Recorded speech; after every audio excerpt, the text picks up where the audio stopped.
Hi, welcome aboard the Earthmote. I'm Randall. Today I want to talk about factions, specifically factions that are found in your dungeon environments. Common advice from the OSR scene, old school Renaissance scene, is to make your dungeons have factions.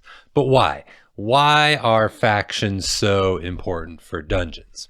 Well, if you've seen my channel before, then you know that I don't really run plot-based campaigns. There's no overarching story, just a sandbox that has some interesting elements in it that the players can explore and interact. Well, the OSR scene tends to lean in this similar direction, little overarching story, more focus on exploration and player-based goals. So if the party are setting off to explore a dungeon in a narrative arc campaign, they probably have a reason for going to that dungeon tied to your story.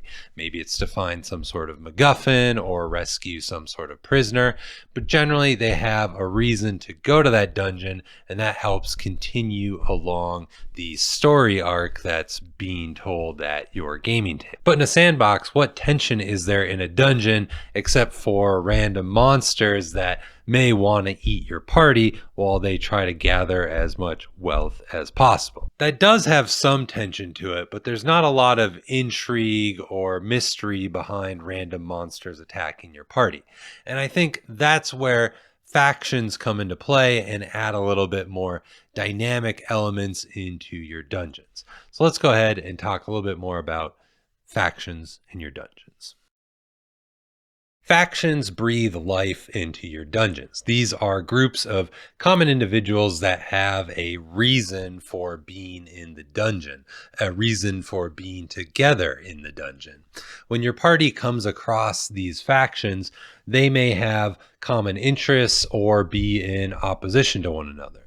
And also keep in mind that factions in the dungeon are probably familiar with other factions located there, depending on the size of your dungeon. And they will probably have these complicated relationships with one another that can further provide roleplay opportunities for the party and chances to leverage one faction against another, and so on. I like to view dungeon factions as kindling or gunpowder. They are the potential to become something, but they're largely inert until the party starts to interact with them. The players create this spark that sets different things in motion. They sort of tip the balance of the scales one way or another that allows factions to either achieve their goals or rapidly fail them as the players intervene in the dungeon. The difference with factions in a sandbox is that I don't usually have a preconceived notion about how the party is going to interact with them. In a story arc game, if the players are racing against the evil lieutenant and his forces to find a MacGuffin within the dungeon, well, if they come into contact with one another, we know how that is probably going to play out within that scenario. But in a sandbox environment, if the players have never had any interaction with these factions before or any reason to feel one way or another about them, we don't know how that's going to go. It's going to play out in that first encounter based on their role play and the reaction rolls and anything else that kind of ties into what the faction's goals are and what the party's goals are. Now, of course, it is possible in a sandbox to throw out small hooks or quests that will color the player's perception about different factions before entering into a dungeon. Say a king is offering a reward for the rescue of a princess that has been taken hostage by some goblins in a local dungeon. Well, we're potentially priming that situation on how the party is going to interact with that goblin faction if they find them in the dungeon. So factions are kindling. They can be allies or enemies. They can be fonts of information or different resources. This is all good. Sounds like we should be adding factions into our dungeons. But how? How do we make factions that add depth to our dungeon delving experience? If you're enjoying this experience, give the video a like and consider subscribing if you want to see more content like this in the future. Okay, so how do we make good factions for our dungeons? A lot of this video is inspired by a blog post titled Making Good Factions for Your Dungeon. over on the Dungeon Fruit blog. So all credit to them. I believe their username is Morgan. I'm just using Morgan's framework to share with you all. I'll include a link to the blog post in the video description, so be sure to check that one out. Summarizing that blog post, we have 3 specific things that make a good dungeon faction, and I think that's a nice level of detail. You could definitely spend more time, but if we're trying to prep for our games, we don't want to over prep simple factions within the dungeons. The first is their aesthetic. The players need to be able to identify these people as belonging to a collective group. The cultists could be wearing these same crimson colored robes, or goblins could be wearing these funny pyramidal shaped hats. This just helps quickly point out to the players, oh, it's those guys again. The blog also recommends giving the leaders a twist on the aesthetic. So in the most basic sense, the cultist leader could have gold trimmed robes or a white porcelain mask. You get the idea.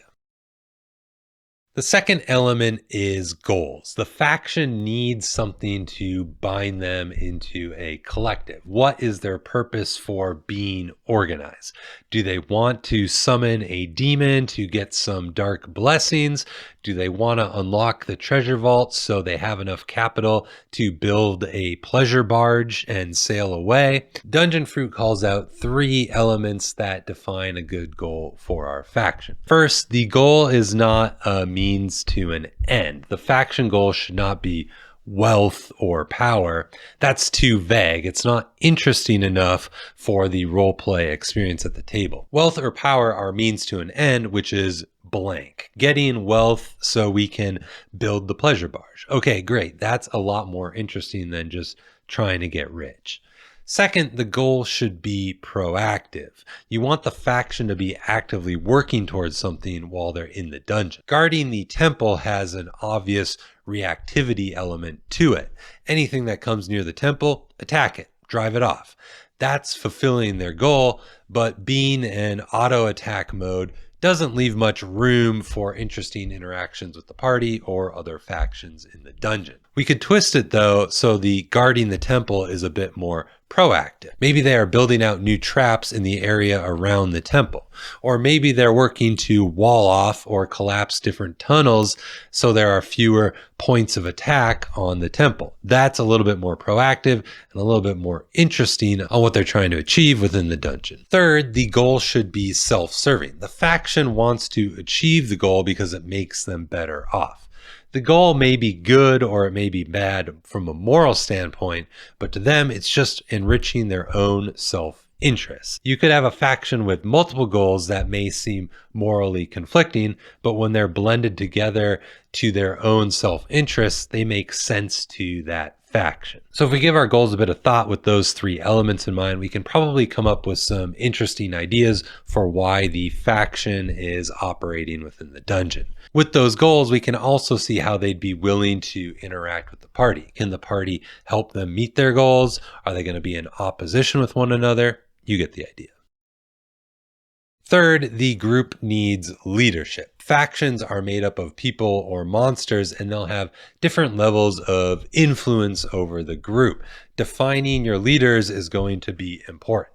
This will give the players a direct spokesperson to talk to. It can also help dictate the vital points of a faction. If the party decides they need to neutralize a faction, taking out their leader might be a good way to throw that faction into disarray and defeat them without having to defeat all of them. Leaders are responsible for directing the group's strategy on how they want to go about achieving the faction's goals. But also keep in mind that as individuals gain power within a group, they tend to form their own goals beyond what the collective group has. Adding one into your faction's leadership could add a nice level of interplay if you can signal that disparity to the party somehow, the difference between what the faction is trying to achieve as a whole and what the leader it wants to do as their own individual interest. If you can get that right, that can add a lot of fun kind of interplay and leverage between a group. Okay, we talked through quite a bit on how the factions can be constructed in your dungeons, but can we distill it down to a simple framework or example to get a sense of how the factions are operating within the dungeon and how they feel about one another? The answer to that is yes, we can. In the Dungeon Fruit blog post, Morgan posts a series of images on kind of a flowchart framework showing an example. So I went ahead and made my own, kind of using his as a blueprint to show you how this can be done. Definitely check out the one on the blog post as well if you would like a second example. The first step is to get a sense of how your dungeon is structured. What are the different levels or areas of your dungeon? This way we can understand where these factions are going to be geographically located, at least where their kind of headquarters are within the dungeon. Of course, they can expand to other areas, and they're probably trying to, but we need a starting point. So for this, I decided to have, I guess, 4 areas, or I labeled them as levels, but it could be a single level dungeon and you just have 3 different areas. Level 0 is the castle foundation. So we're going to have a rune castle, or what's left of it, on the above ground. So level 1 is the castle dungeon. So this is where they maybe keep their prisoners. They might have storage of old supplies down there, maybe a cistern, something like that is going to be our level 1.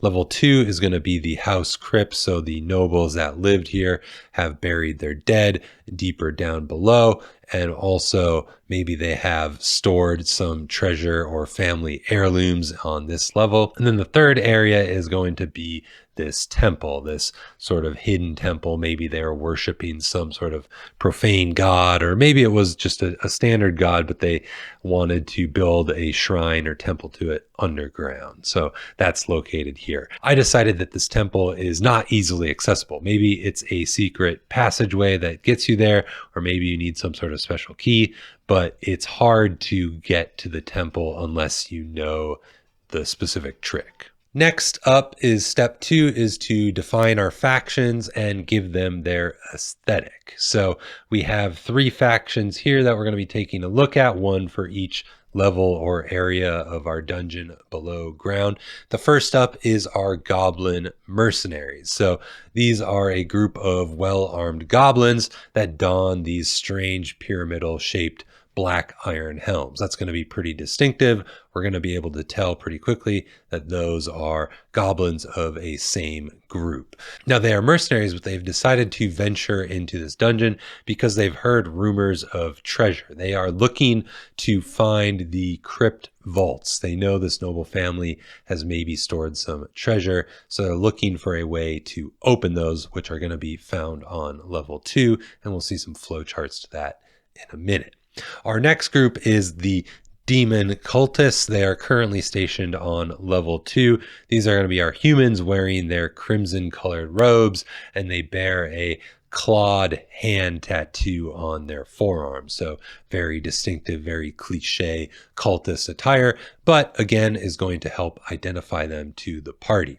Now they are searching for a way to access the temple. Like I said, the temple is secret. It's not easy to get to. They're trying to get to it, so perhaps they can defile it and perform some profane ritual to summon a demon. Our third group is going to be the spectral knights, bearing the falcon crest of the castle's noble owners. Now, these are going to be very obvious ghosts that are serving after death in a way to protect this temple and this area, are obviously going to be in some conflict with the demon cultists. Next, we add to the diagram. Step 3 is adding our faction leaders. So I went ahead and added another box for each of our leaders. So for the goblin mercenaries, we have Gruff One Eye. He's the bugbear captain of the mercenaries, and he wears a silver studded eye patch to give him a little bit more distinctive flair. His kind of self goal has to do with the dungeon's temple. So maybe he has heard about this temple residing within these dungeon ruins, and he actually seeks the god's blessing. Maybe he's kind of this surprise worshiper of this god and would like to get its true blessing whereas that kind of puts them in opposition with the cultists who are seeking to defile that temple. So a little bit of intrigue there. Next, we have apostate Shen, who is the woman leader of the cultists. She wears the gold trimmed robe with the crimson cloak, so a little bit cliche there. And she carries this staff wielding kind of this swirling nova at the end of it. So a little bit of a distinct staff in that case. And her kind of self goal is she's looking for the noble regalia, some sort of treasure or heirloom that belonged to this noble house somewhere within these crypts. Now, why is she looking for that? I haven't really fleshed that out. It could be that she was maybe hired by someone to retrieve it. Maybe she's a distant descendant and relative of these nobles and she wants it for herself. It's unclear at this point. I haven't really defined that, but it again adds a little bit more intrigue and layering into this dungeon. And then thirdly, we have Sir Garamond. He is leading the spectral knights. He has sort of this great wispy white beard that kind of flows in that incorporeal way. To add a little bit more uniqueness to him, his form, despite being incorporeal, he bears a very real shining shield, this large metal kite shield. So, how is he able to bear that? Is it magical? Would the players want to try to get it from him? This is sort of a unique element to what would otherwise be more of a incorporeal monster or person. And his kind of secondary or self-interest is that he likes to visit the crypt of his lover. So he was in love or in a romantic relationship with one of the former house noble women, and she is obviously passed on as he has at some point in the past, but he still goes to her crypt, her tomb, and visits her from time to time. So I think this is a little bit interesting because it gives this leader a reason to leave that sort of hidden or secret area in Temple 3. Otherwise, protecting the temple, they wouldn't really need to leave that place unless they were worried about intruders coming down there. Maybe they would want to proactively strike or attack them. But having this leader go to the crypt level to visit his former lover introduces this opportunity for the players to learn about the spectral knight and possibly the temple by seeing him there and giving that sort of extra opportunity for that interaction and intrigue for the players to find out.